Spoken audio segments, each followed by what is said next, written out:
Les portes de ce magasin sont bel et bien rouvertes depuis lundi.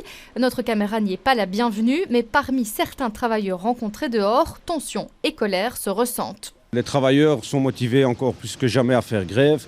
Le problème, c'est qu'il y a une pression qui est exercée par les directions locales dans certains supermarchés, plus que dans d'autres, dont celui-ci en fait partie. Le volet a été remonté lundi dans la foulée d'un incident qui a choqué Domenico. Il se trouvait devant l'entrée de déchargement, bloquant le passage d'un camion de marchandises. Je lui ai bien montré ma position que j'étais là. Malgré tout, le camion a continué à reculer. À ce moment-là, il m'a heurté, donc j'ai reculé de 2 mètres en arrière. J'ai crié un bon coup. Les gens lui disaient d'arrêter, mais la direction disait toujours recule, recule, jusqu'au moment où je me suis décalé, que j'ai poussé un assez gros cri et fait signe au chauffeur.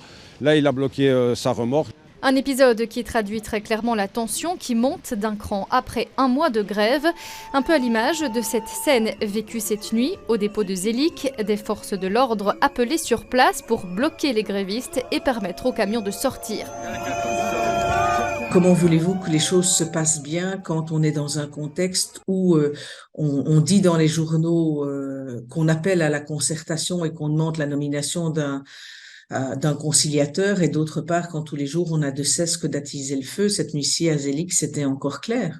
Aujourd'hui, le 7K dépose plainte au pénal contre Deleuze pour non-respect de la loi Renault et de l'obligation de consultation et d'information.